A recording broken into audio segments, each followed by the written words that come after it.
लेकिन डर है, एंजाइटीज़ हैं, बोलेंगे except is the wrong word probably. A great father, I think बहुत ही अमेजिंग डैड हैं।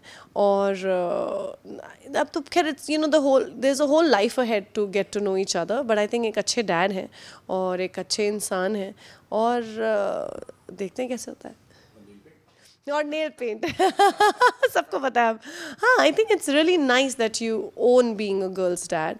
और अब वो अपने आप को गर्ल बॉय डैड बोलते हैं, क्योंकि वो जेडन को अपने लाइफ में उतने प्यार से यू नो क्या बोलेंगे, except is the wrong word probably, बहुत प्राउड हैं। And I think the glow of parents is very different. Like I say, ये शादी just when I came also, you know this is a mother bride, it is not, I am just not a girl जिसको you know शादी है चलो करते हैं। मैं अभी भी जेडन से, आपने देखा ही होगा, through out I am coordinating with him. वो एक बर्थडे पार्टी में है, 10 काम करना है, उसको छोड़ना है, उसको लेना, there lot of things that are going on. तो आई थिंक इतना कुछ कोऑर्डिनेट करना और सब करना as a mother, to come to a point where you are settling down again is not easy at all. And let's see how this journey goes. देखो सच्ची बताऊँ, देखो प्यार तो ठीक है, वो तो होता ही है, because you know as a person, like I said, he is a great dad, he is a great person. I think प्यार होते होते होगा।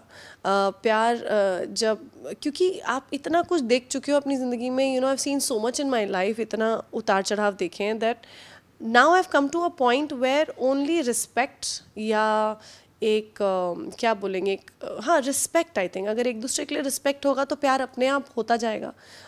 And that is what relationship is now. You know वो मुझे और मेरी जर्नी को बहुत रिस्पेक्ट करते हैं, मैं उनके उतार चढ़ाव को बहुत रिस्पेक्ट करती हूँ। And I think that is the relationship which is the truth of today. So या वो बेचारे अभी भी मना ही रहे मुझे लगता है मेरी प्रॉब्लम है, मुझे कोल्ड फीट बहुत जल्दी होता है, बहुत लाजिम सी बात भी है। I have you know I am moving to another country, I am packing my bags, मेरा करियर पीछे है, तो I have to travel a lot now for my career. तो मेरे लिए ये बहुत बड़ा डिसीजन है। एंड तो डर भी उतना ही है, पर वो जब भी देखते हैं मैं घबराती हूँ तो फिर शांत कराते हैं, ही टेक्स टाइम। एंड या आई होप, नहीं तो मैं शूज़ पहन के आऊँगी। मैंने बोला कार वार तैयार रखना, run away bride. I think parents के लिए तो he is literally a very perfect दामाद, क्योंकि वो बहुत कम्युनिकेटिव हैं और बातें करते हैं। बहुत जो आई थिंक जो आप सुनना चाहते हैं वो सब बोलते हैं, और वो बोलते भी हैं कि अभी you know give me time to prove myself, और सिर्फ मैं बोल नहीं रहा हूँ। तो आई थिंक पेरेंट्स तो देखो, सच्ची बताऊँ, पेरेंट्स को और कुछ नहीं चाहिए होता, जस्ट यू नो बच्चों की खुशियाँ चाहिए होती हैं। उनको तो बेचारों को क्या ही चाहिए इस एज में, चाहे वो उनके पेरेंट्स हो, उनके पेरेंट्स भी बहुत यू नो सीधे साधे से हैं।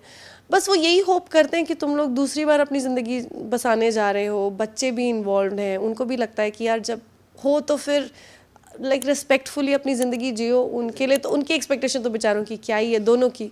तो और Nick is very good with his words, वो बातें बिल्कुल करेक्ट करते हैं। And I know that he will mark it with his actions also.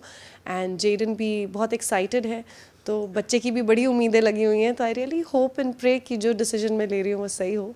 लेकिन डर है, एनजाइटीज़ हैं, but I am sure everything will happen. हाँ नहीं, उसका प्रेशर नहीं, उसकी एक्साइटमेंट है। आई थिंक आरी डी मम बुलाती हैं मुझे, और मुझे बहुत प्राउड लगता है इस चीज़ का, that she keeps me at the stature of a mother.